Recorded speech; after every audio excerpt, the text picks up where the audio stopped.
Yeah. It is a difference. Oh, But yeah. it's great. Yeah.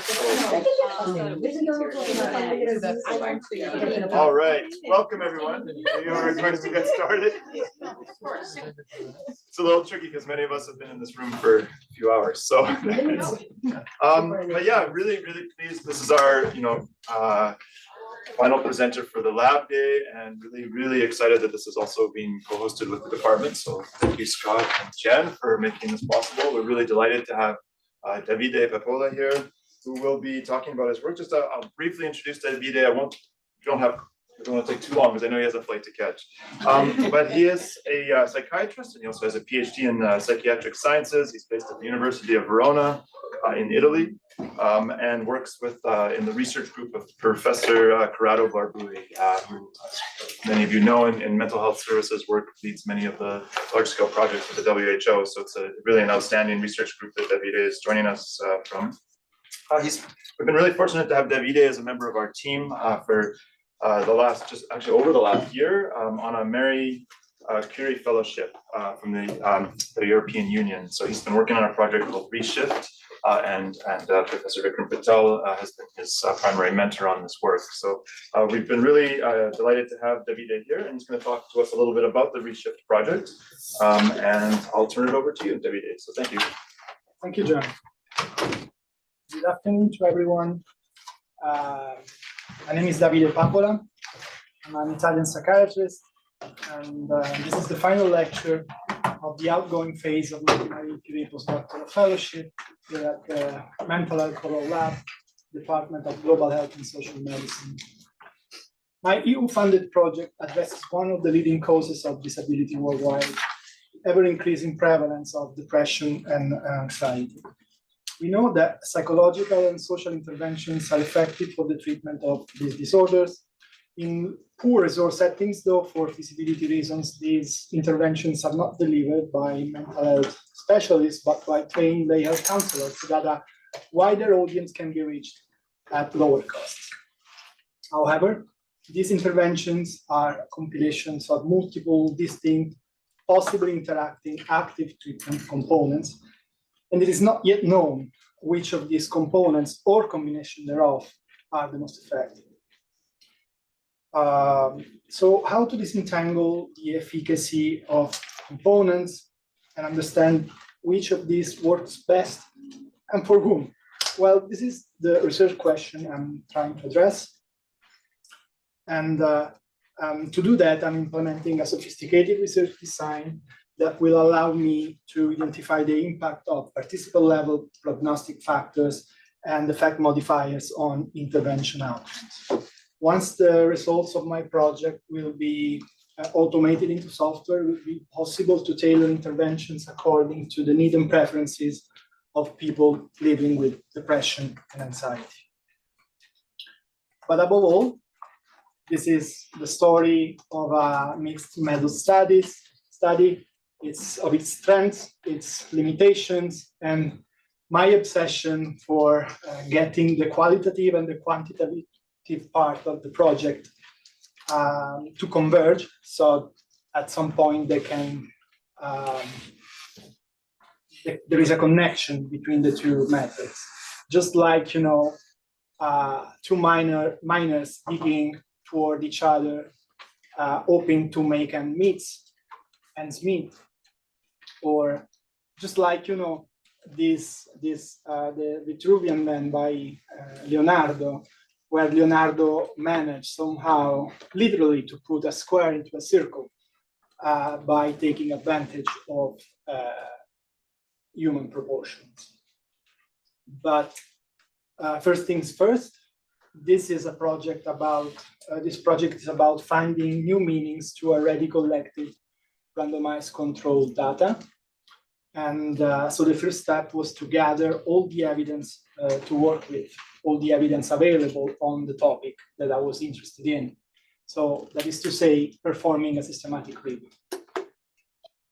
Systematic review to retrieve all the RCTs that tested a task-shared psychosocial intervention that is being delivered by a known mental health professional worker. All the trials that have enrolled adults suffering from either depression, anxiety, or related comorbid disorders, somatic disorders. And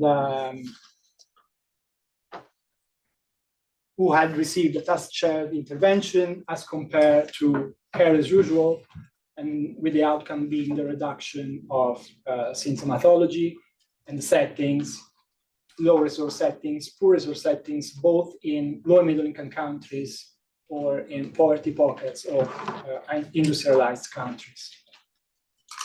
We searched PubMed, Embase, PsycInfo, and the Cochrane Library, and we included 34 studies, 28 of which are published, and 6 studies have yet to be published.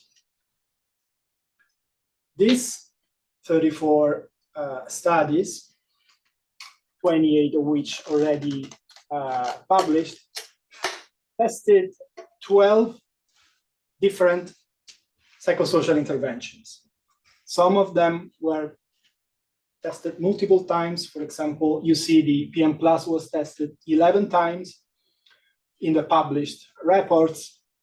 Vikram's healthy activity program 3 times, and SH Plus and Friendship Bench developed by Dixon Shibanda 2 times, and so on.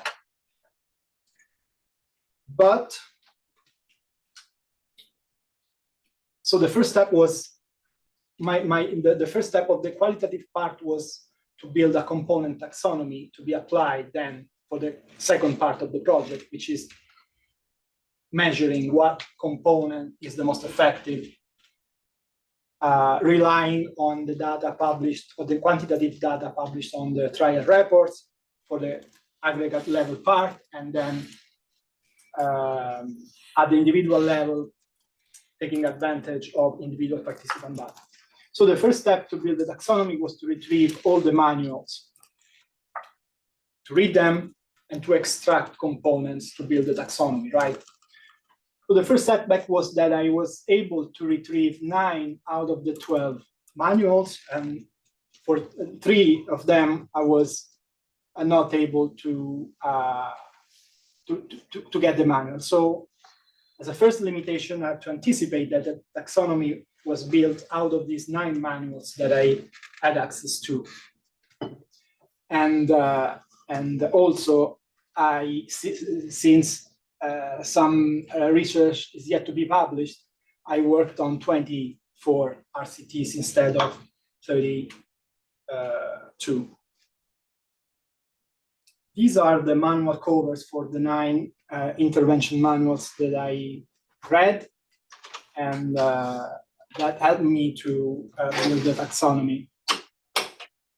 And you see there's the PM Plus, SH Plus, Vikram's Healthy Activity Program, the Friendship Bench by Dixon Shibanda, 2 manuals on interpersonal therapy, and another manuals that is the addressing anxiety and depression, then the antidepressant skill workbook, and finally the group support psychotherapy developed by Petrelda and Akimuli-Mpungu. And what I would like to do now is to walk you through the steps that led me to create the taxonomy, as I will present it to you. So in the beginning, there was chaos. Chaos being intended not as a situation of confusion or disarray, but intended in the Greek mythology sense of the term, namely a void state preceding the creation. So I left this slide intentionally blank so that you can feel the pneumatic vacuum I was starting. I had when I was starting to deal with the problem of building the taxonomy. I felt that I needed a compass and some cardinal points to hang my thinking on and get traction to build the work, or at least start it. So the first thing that I become aware of that I had to tell common factors from treatment-specific factors. Common factors being those factors that are assumed to be universal for the delivery of any effective treatment, regardless of which treatment-specific approach is used. Whereas treatment-specific factors are processes by which a particular intervention is theorized to produce a psychological benefit. Taking a step further, I also have the idea to tell components from techniques. A component being a process of steps and skills through which a person can implement changes in directions that he or she deems desirable. Whereas techniques, and this is according to my reasoning, of course, these are really uncharted territories, are the particular set of steps and skills that identify a specific process or components, right?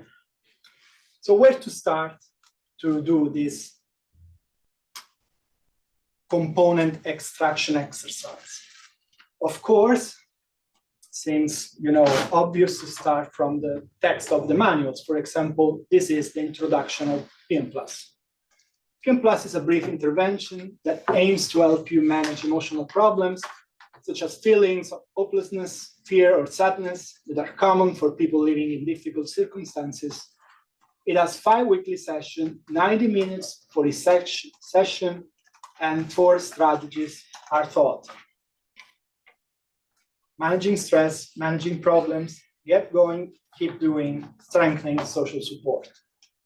So it seems pretty obvious to me that these, the name of the chapters, were the components I was looking for. So relaxation, problem management, behavioral activation, strengthening social support. Same for this other example, the antidepressant pill workbook.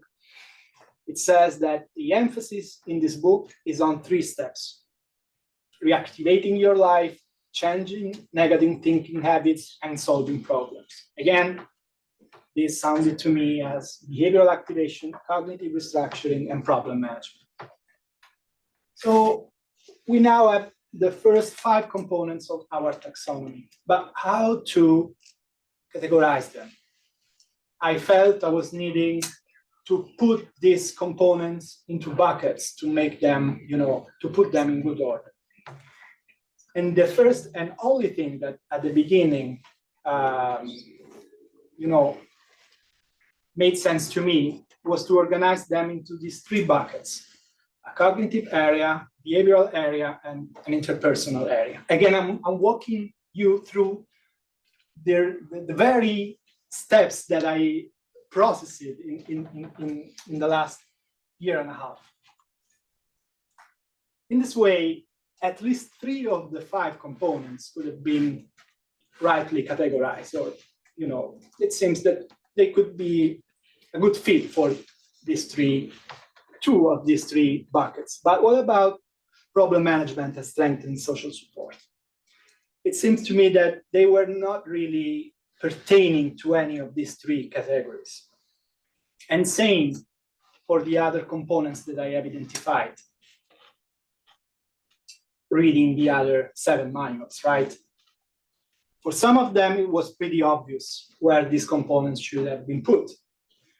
But for others, same problem as before. So the next step of my reasoning was to combine these buckets into a Venn diagram so that all the components could, be allocated in a fair way. But remember what I said at the beginning. This is about qualitative to become quantitative at a certain point. And here is apparent, it's obvious that some component belongs to more than one category. And that could not be. There could be no ambiguity because the effectiveness of the components would have to be measured later. So now, bear with me with the next passage, but I felt that the correct way of grouping these components was not this, that was telling more about my way of reasoning, but this was a better way, more, you know, more in line with what is written in the manuals. So in the manuals, these components tend, after reading the manuals 1, 2, 3, 4, 5, 10 times, I become aware that this was a more natural way of putting components together. And you see that some of them are grouped and some others are not. In this way, I come up with the first assumption of the taxonomy that components had to be grouped into families, 6 families to be for the precision. And these families are psychoeducation, cognitive processes, stress and emotional management, behavioral activation, problem management, and interpersonal relationship and support. We will briefly go through each of them. So psychoeducation is the process of providing individuals with information and skills to understand and manage their mental health conditions. It includes teaching about symptoms, treatment options, coping strategies, and ways to foster resilience and recovery. Typically, at the beginning of each manual, you can see that the counselor is prompted to provide information about disorder, what is depression, what causes depression, what are the symptoms of depression, to provide reassurance to the patient that depression is a transitory condition, and so on. Then cognitive processes that include strategies aimed at modifying dysfunctional thought patterns and promoting adaptive behaviors to develop healthier perspectives. And both second and third wave strategies are considered in this family of components. And the most prominent component of this family is insight building, which is very much well explained by this infographic taken from the Healthy Activity Program, which is Bikram intervention, where the counselor and the patient work together to create links between thoughts, feelings, behavior, and emotions, discussing what happened, how did you feel, what did you do, and then what is the connection between these 3 questions. In another manual, this is the antidepressant skill workbook.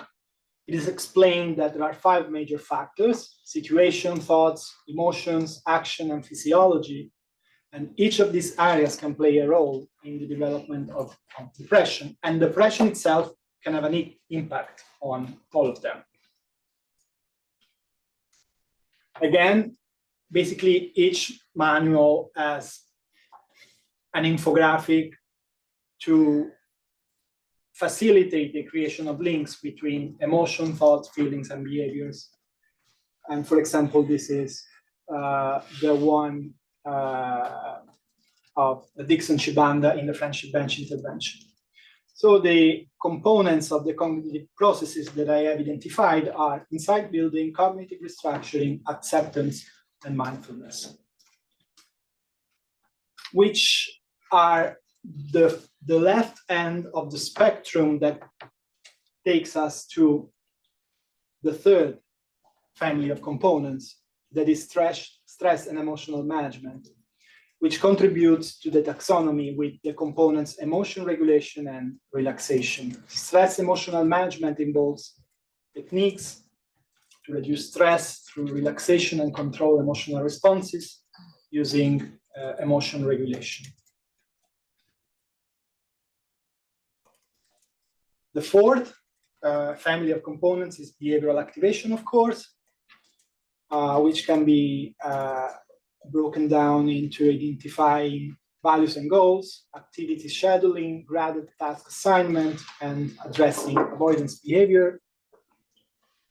whereas problem management is made of listing problems, choose a problem, problem definition, brainstorm, decide and choose out two strategies, and make an action plan.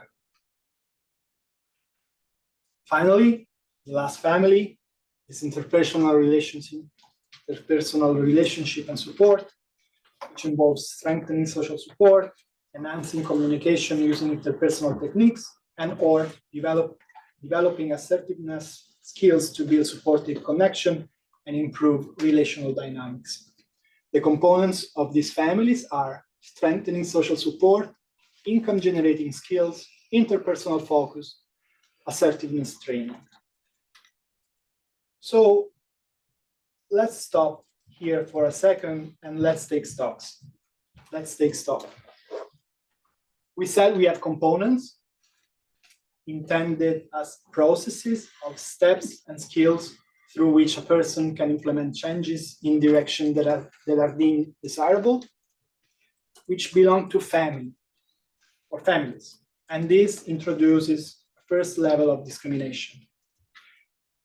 But we also said, if you remember the compass, that components uses techniques, and techniques are the particular steps and skills, the particular set of steps and skills that identify a process that is a component. And this introduces a third level in our taxonomy. So we have a three-structured, three-layers taxonomy with 6 families, 12 components, 44 techniques, where techniques are techniques, exercises, or tools that are, again, steps and skills that identify a particular process, namely a component. And this, of course, is with the, the icons that I've used before in the past slides. But I wanted to stress the fact that these components respond also to an harmonization criterion. So techniques are put together one next to the other in a way that there's a continuity between them, just like, a piano keyboard. And remember, this is a taxonomy that was thought to be used to measure, that was thought to be used also for quantitative purposes. So since one can buy what his pocket can afford, one could define himself to be in the possibility of using 44 piano keys, or 12, or just 6, right? So there's flexibility. The more data you have, the more in depth you can go. The less data you have, the more, rough the analysis will be. But also, remember that when I switched gears from the Venn diagram to the other way of categorizing components into families, this is pretty much reflected here, because we have the high end of the spectrum being very cognitive. Then we have this transition phase from cognitive to emotional, where, for example, cognitive diffusion and grounding are techniques similar between them, but one is categorized as acceptance and the other as mindfulness, but I put them one next to the other. As for emotional awareness and emotional regulation, they are very similar, but emotional awareness is very much third wave, whereas emotion regulation is second wave CBT. And then we have relaxation, which is a bridging component for that lead us to the behavioral block of the taxonomy. And we finish with the interpersonal part of the spectrum. But okay, now we have the components. We've built the component taxonomy, but which is the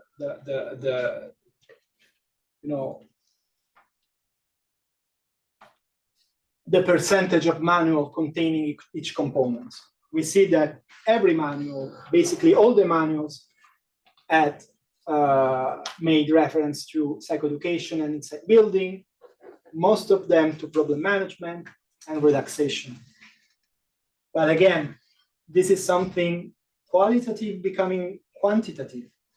And this is the presence of the components into the 9 manuals. We would be more interested in see how in measuring the presence of the components into the trials, because some trials tested more than one trials in some occasion tested the same manual. So in this infographic, you see that first of all, the components are no longer organized into families, but in the descending order of prevalence. And the blue bars are the presence of the components into the trials that tested the components, whereas the gray bars are the components, the presence of the components into the manuals. You see that, for example, behavioral activation is 33% when we consider the manuals, where the denominator is 9, but jump to 62% when we consider studies. Why? Basically because before cognitive behavioral activation was present in PM+, and PM+ was tested 11 times. Whereas interpersonal components were more prevalent when studying the manuals, because 2 out of 9 manuals are of interpersonal therapy, but there are only 2 trials that tested interpersonal therapy. So from 2 out of 9, they became 2 out of 24, and they dropped, their prevalence dropped, right? So since we're doing this for quantitative purposes, we will continue to deal with the presence of components into the trials, not into the trials. This is just the same thing pushed a little back, pushed on the left-hand side of the screen. And but as I was saying to you, we also measure techniques. So we can also have a details of the presence of each techniques into the manuals, right? For example, every thing that has to do with problem management is very much represented. Linking thoughts, feelings, and behaviors is always present in all the manuals, as psychoeducation is. Now, linking the qualitative and the quantitative part, right? We will be having some consideration on the strength of components and some statistical contingencies that needs to be considered. Let's start by saying that each technique was identified in the manuals, and for each technique, a chunk of text was extracted. But also, we decided to score the technique as 0 point, the technique is not present into the manual. 1 point, the technique is mentioned, but is not critical to the structure of the manual. And 2 points, the technique is central to the structure of the manual. For example, the name of the chapter of the PM+ that I showed you before, that was 2 points straight, no discussion. But let's take, for example, assertive communication in PM+. The manual emphasizes the importance of clear and assertive communication in helping clients express their needs and boundaries without aggression. It highlights that assertive communication allows clients to convey their thoughts and feelings in a respectful and effective manner. So, in a certain way, assertive communication is present in the PM Plus manual, but it is not as important as problem management or behavioral activation is. So we scored this with 1 point instead of 2. Why this is important? Because this is the taxonomy tree for PM Plus. This is not all the components and the techniques that I showed you before, but just the components and the technique that could be found into the PM Plus manual. But this does not tell us anything about one component or technique being more or less intense in the manual. But with radar charts, we can overcome this issue because it's immediately apparent that, for example, cognitive restructuring and relaxation are there, but are not as, important as, for example, behavioral activation or strengthening social support. Always remembering that these components are arranged according to the family they belong. And I did this for all the manuals, right? So this radar chart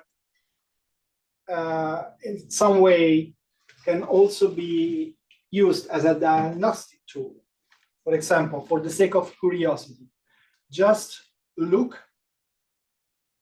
So that in the first line, there are the manuals that were developed during the first decade of the new millennium. In the second row, the manuals that were developed between 2010 and 2012. And then SH Plus that was developed in 2021. Please leave aside the two interpersonal manuals for the moment. What is apparent is that in the first line, in the manuals that were developed during the first decade of the century, they seem all pretty much similar. And this is because they mostly applied cognitive behavioral principles of the second wave. Whereas as the third wave starts to kick in the second decade, some little convexity can be identified here, you see? This is the Bikram's manual and Dixon Shibanda's friendship bench. But they are not very strong. But this to see, to just out of curiosity, to say that third wave CBT started to kick in the second decade. Whereas in 2021, SH Plus was basically all third wave CBT, right? But please always remember that these manuals were tested into trials. And for example, PM Plus was tested in 11 trials, whereas the Friendship Bench in 2, and the Healthy Activity Program and the SH Plus in 3 trials, and all the other manuals in just 1 trial. So this will have consequences when we will talk about the quantitative analysis, right? Because it's for sure that the components that belongs to the PM Plus will influence the analysis much more than those belonging, for example, to the antidepressant skills work. Coming back to the intensity. So we have SH Plus was broken down in these 6 components. 2 of them were scored 1 point, and 4 of them were pivotal to the structure of the minds, right? And this is the Friendship Bench. Different components. Some components are the same, but scored with different intensity. Qualitative. Now let's switch gear. Let's change gear and switch to quantitative, where these manuals were tested into trials. In trials, in order to get an effect, intervention had to be compared with a comparison group, which in this case is care as usual, to get an effect, right? And please remember that my analysis is a network analysis. So these two trials will, in a brief, I will show you how I put them into a network, right? Into a statistical network. With a very important statistical assumption, which is called the additive model, that assume that the effect of combination therapy is the sum of the effect of its components. That the components have the same relative effect, and that there are no interaction between them. That what does it mean? It means that mathematically wise, it is not correct to put in the same network two interventions that have the same components scored with different intensity, right? All the components must have the same intensity. That is to say, in order to get the full effect, the relative effect of each component must be broken down in equal, in an equal way. And it is not possible if the components are, the weight of the components is different, because some was scored with 1 point and another with 2 points. So the first big assumption that I made in statistical terms is that I had to remove components that were scored 1, that were not pivotal to the structure of the manual, in order to be okay with statistics, right? And make the individual component to contribute in the same way, with the same strength and intensity inside the network. But what consequence this has to the taxonomy? Well, you see that in this chart, the blue bars are those I showed you before. That is the presence of components into the manuals that were tested into the trials, scoring both 1 or 2 points, whereas the gray bar are the components that were scored with 2 points alone. So it's the gray bars, it's 2 points, whereas the blue bars, it's 1 and 2 points. And what we can see that for some components, nothing changes. For example, problem management was 88%, it remains at 88%. Same for behavioral activation. That, what is the meaning of that? It's the meaning that, it means that when behavioral activation or problem management are employed in a manual, these are pivot for that manual, right? Whereas, see for example, assertiveness training. Assertiveness training is basically everywhere. Every manual site that is important to be assertive, to have an assertive communication. But only 12% of the manuals make of assertivity a cornerstone, right? So this is the reason why it felt, fair to proceed to the statistical analysis, getting rid of all these components, all those components that were just mentioned in the manual, but likely didn't make the difference in the changing of symptomatology. And now, still talking about quantitative transition to quantitative. This is, the typical conversation that happens between a clinician and a statistician, because the clinician, who's the man with the red shirt, pulls toward the direction of techniques, which means granularity of information, whereas the statistician pulls in the opposite direction because he wants to have the data set as simple and clean as possible to make statistics more reliable. And this is the struggle I found myself into, because for this project, I'm doing both, right? I'm a clinician, but I'm also a researcher. So I understand the language of both the clinician and the statistician, and I need to find a way to make everybody happy. That often it means make everybody angry, right? These are some statistics about the trials.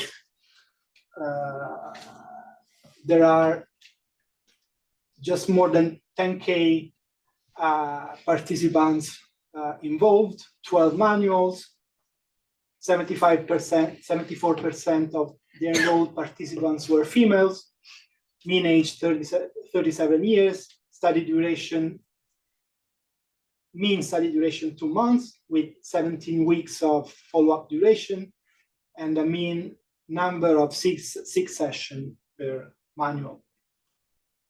Most of the trials were published very recently after 2020. 12 RCTs tested individual therapies, 12 group therapies, and 4 were guided self-help therapies. Most of the randomized of the trials randomized participants individually, and 33% of the times the randomization was a cluster randomization. This is pretty basic pairwise meta-analysis showing nothing new. This is just a replication of a meta-analysis that Daisy Singla did in 2017.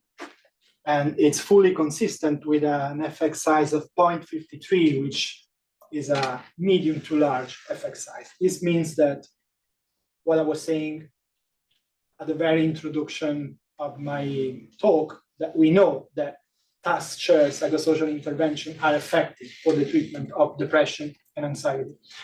But from here, we took a step forward. And as I was saying to you, we build a network where each node is a manual. You see, ETHAU is enhanced treatment as usual.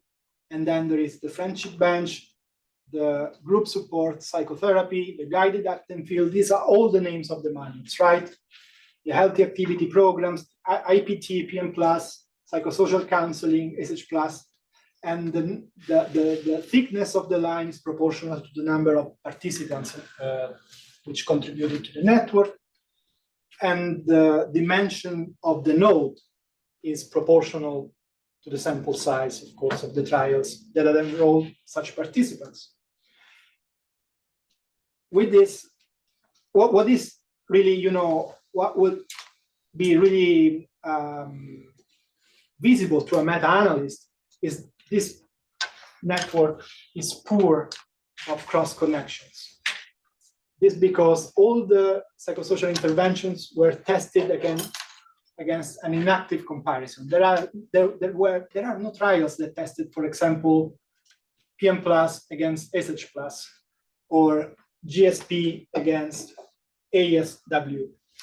And in this, it would be, useful to have some trials testing 2 interventions head-to-head, and of course, this is what is happening in India with the trial that Julia is leading with Bikram, which is about testing the efficacy of the healthy activity program against psychotherapy, right, Julia?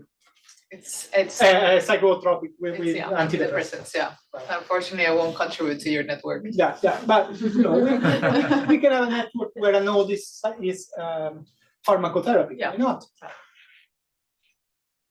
And this is the ranking for the efficacy of each of the manuals. We can see that basically all the manuals, the point estimate for all the manuals is in the territory of being more efficacious than control as usual, which is the reference in this graph. But this is about components, right? As I told you. So we can do the same network, but with the interventions dismantled as a sequence of components, right? To be honest with you, these are not the components. This is not the second level, it's the first level. This is the therapies are broken down into a sequence of families of components, not components. Why? Because we have 12 components for 12 manuals, but we had to add the care as usual component. So we have 13 components for 12 manuals, and this translated in mathematical terms, in equations, does not work. There cannot be more components than the number of lines in the equation. The lines in the equation are the combination of components for each manuals, right? So I had to revert to the 6-node piano key, right? Not the 12 one. And what I found is that the most efficacious component is problem management. The most efficacious family of components is problem management, which is both a family and a component. Whereas, of course, as expected, the most, I wouldn't say detrimental, but the less effective is care as usual, basically doing nothing. This is very, you know, this is not final, it's preliminary. I've done the analysis by myself. I will need to do this analysis again with the help of a statistician, you know, so this is very, please take it as very preliminary. So there are many limits, of course, to what I have shown you. Of course, there are manuals of varying size and specificity level. The Dixon-Shibanda's French bench intervention is 200 pages, whereas one IPT manual is 15, right? So, of course, it's easier to identify components and technique in the first rather than in the second. Only nine manuals were coded, and this could have led to some sort of selection bias.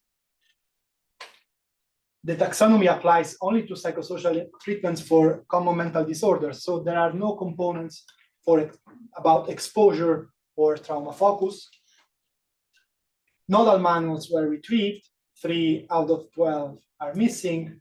Assumption had to be made to fit the model, and there are no cross-connection at the network level, and this is, you know, this made the network not that reliable, statistically wise. But still, there are some strengths. For example, as I said to you, the taxonomy was built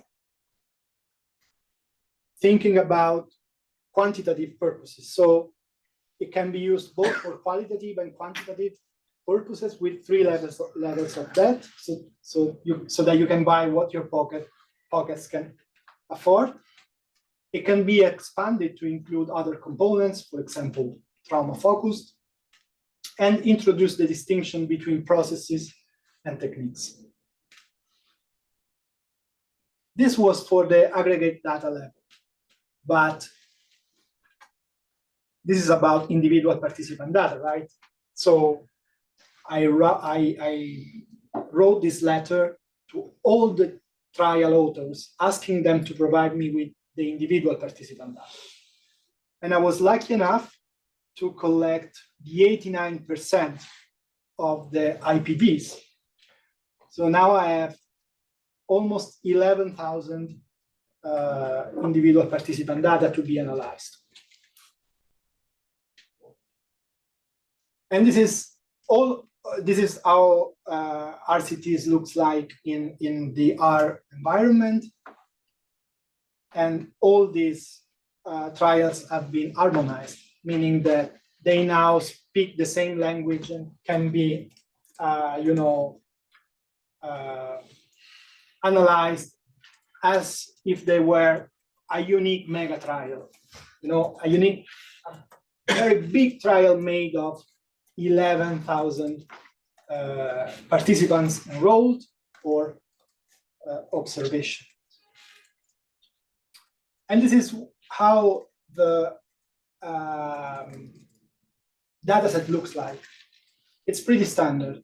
We have participants ID and the code for the intervention. 9 in this 9 here is related to the friendship bench intervention. Then demographics, gender, age, education, marital status, and occupation, and then the section about the outcomes.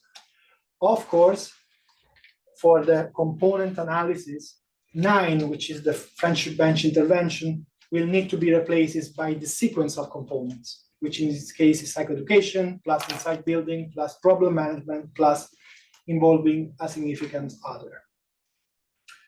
But also, there were a lot of missing data, and handling missing values in that analysis is essential to construct a good prediction model. So the easiest way to handle missing data is basically to drop them, right? But this can lead to loss of information and invalid conclusion in the data analysis. So we did some data imputation using the misranger R package, which uses machine learning algorithms, using the rule of thumb suggested by White in 2011, that is, we did multiple imputation at least equal to the percentage of incompleted cases. So if you have one data set with 100 observation, 10% of which are missing, you have to do 10 rounds of multiple imputation, and you will end up having a data set of 1,000 observations with no missing data. As a consequence, we did this for all the 34 trials, but the consequence is that I was starting with 11,000 observation, and I ended up with 258,855, all concentrated in this object, which is ready to be analyzed. This object called RESHIFT of 37 megabytes that has all the information inside, just concentrated in just one object. And you may understand what it feels like to me, knowing that in the next year I will be dealing with this, with the data analysis of more than 250,000 observations, all concentrated in just an object. So this is to be continued, because I'm presenting the results of the first 2 years of my fellowship, but I have a return year, so the fellowship total duration is 3 years. I still have 1 year ahead of me when I'll be dealing with this stuff. Mm-hmm. So, coming to the conclusion, when I came here 2 years ago, I felt like someone dropped me at the base camp of Mount Everest, right? And I needed to find my way to the summit. And of course, getting to the summit it's difficult, and there are some camps of milestones scattered across the way. So camp 1 was reached when I built the taxonomy, that it can be used for qualitative, also for quantitative purposes. The second, camp 2 was to measure the efficacy of components at the aggregated level data. Camp 3 was collecting 11,000 IPDs, having them harmonized, having them inputted, and having them ready for analysis. And to do that, I got in contact with around 60 researchers from all across the world that sent their data to me, basically trusted me, that was not to be taken for granted. Come 4, of course, will be to get the analysis done. But I wouldn't feel I will reach the summit this time because of all the setbacks and all the assumptions and all the compromises that I had to make, to get qualitative transitioning into quantitative, right? But at least it was fun, and hopefully it paved the way for someone coming after me. There were some times that I'm honest with you, there were some times where I took some decision totally, based on my instinct, on my gut, and that I was not really secure of what I was doing. But as a research scholar, much more entitled than me to speak about it, if we knew what it was we were doing, it wouldn't be called research, would it? Thank you.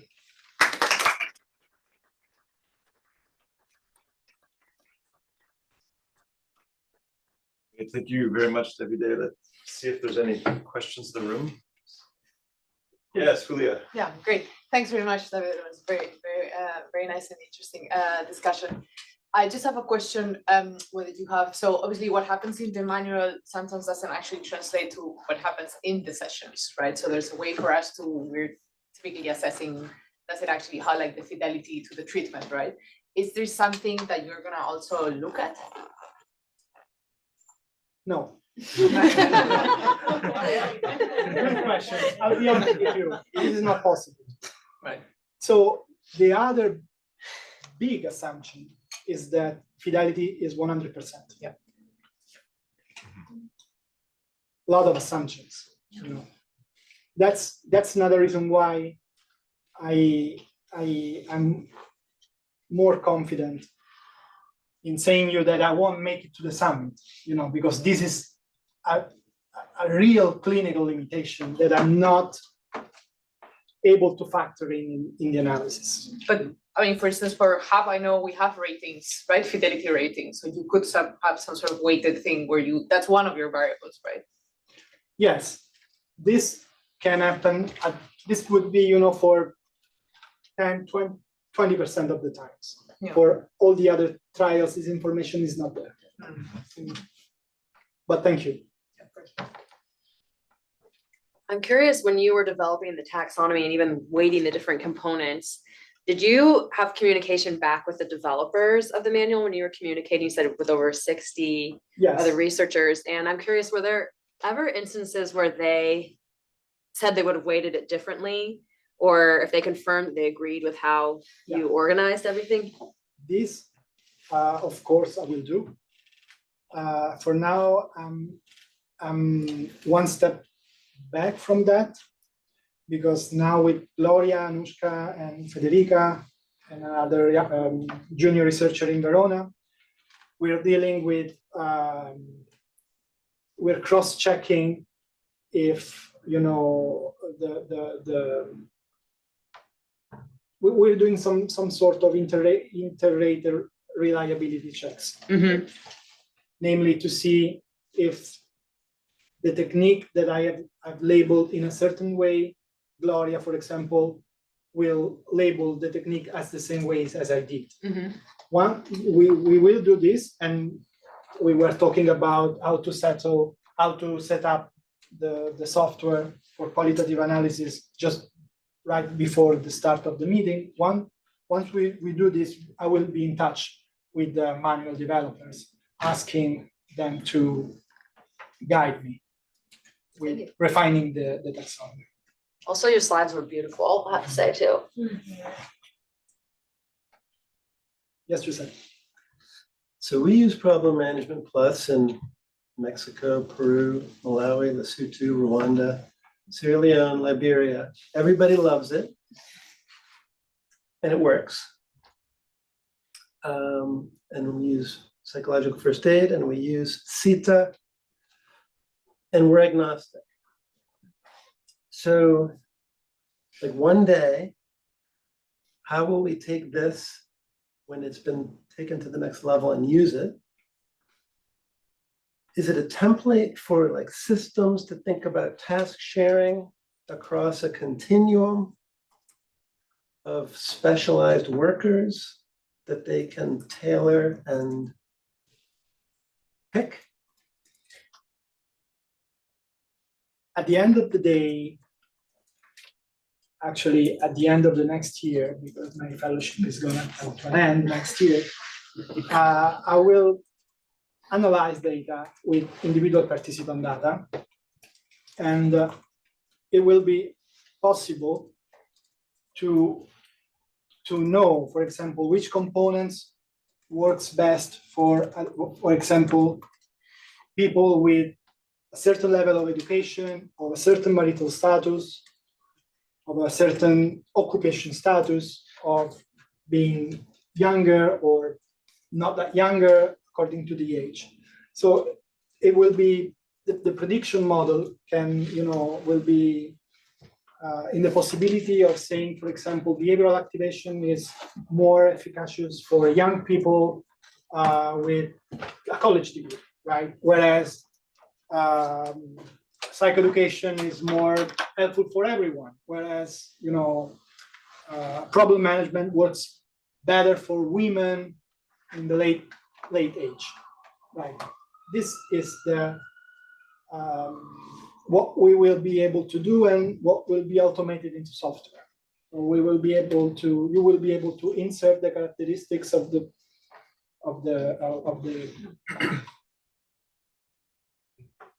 participant, or someone with depression and anxiety, and know, at least have an idea of what components work best for that man or woman. So it could be embedded within a system of care at some Absolutely. point using technology. Absolutely.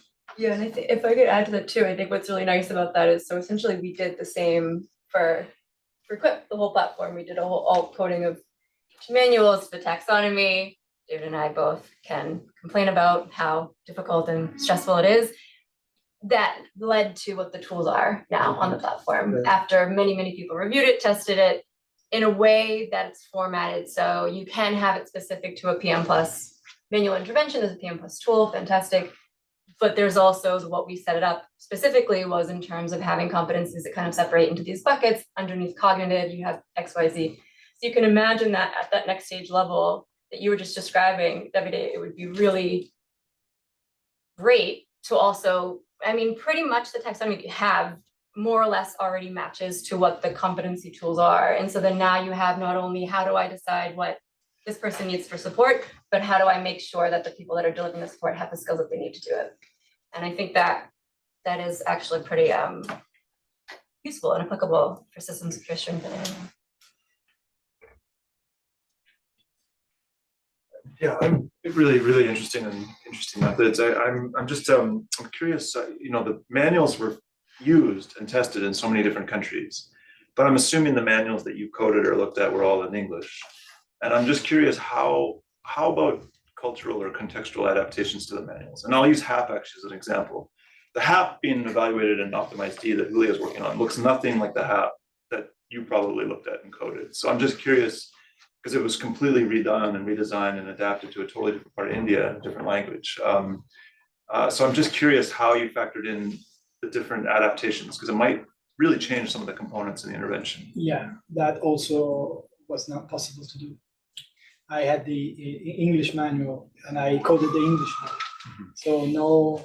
So there's really, so the more you want to get into detail, the more you get frustrated. There are always elements that don't allow you to do what you want to truly would like to do, right? And this is what the leitmotif of my presentation is, the obsession to working at the interface between qualitative and quantitative, right? You shouldn't let that be a frustration. You have to do something after the 3 years is over. It just means more work.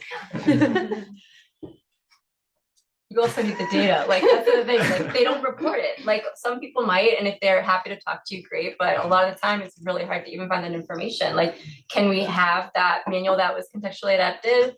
Oh, I don't know, maybe, you know, finding parsers if you're, do you have the process written down? I think that's also definitely what you already mentioned earlier, right, in terms of fidelity, in terms of how are people trained, does it even matter how much content is in the manual if you have all problem management plus, how, you know, besides fidelity, how much of they, you know, assertiveness training, for example, that could be a huge piece that they do in problem management plus, depending on who they're delivering it to. But we also don't know, are they trained, just because there's a couple of sentences, how much are they trained on it? So I think it's also, that's, I'm very much in support of how frustrated you are, and I feel for you, and I also see a future as well. It's not about frustration, it's about reality check, you know. Reality check, yeah, honestly.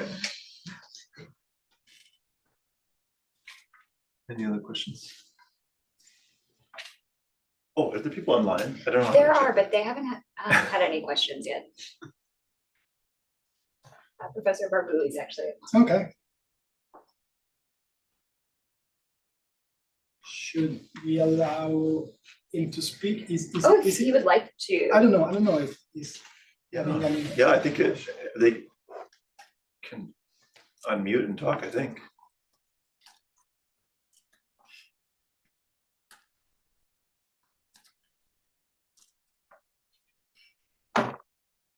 I asked them to ask or raise their hands if they had any questions to ask, but he didn't say anything, but I just asked him specifically.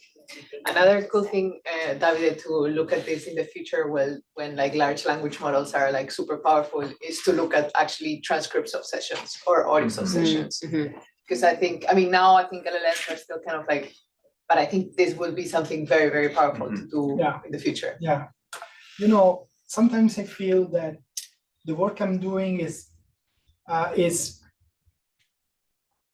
I'm doing it to make people in the position of saying the things that you're doing, saying for future references, for future studies. That's what I was talking about when I said I'm feeling like I'm paving the way, because these questions only arise when someone tries to resolve them and doesn't have the power, the information, the data to get this specificity.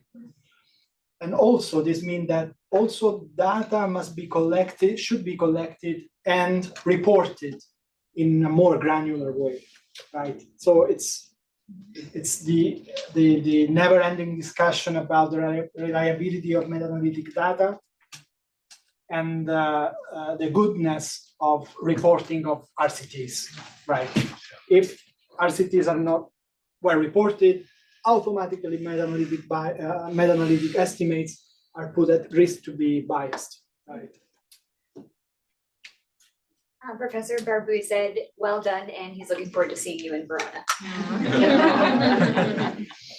Well, I'll see you on Monday, great. Well, thank you very much, Davide. It's incredibly important work. You're trying to help us understand how these interventions actually work. So I think it's, it's incredibly valuable. And I agree, you're paving the way. It's helping us. Thank you. So thank you.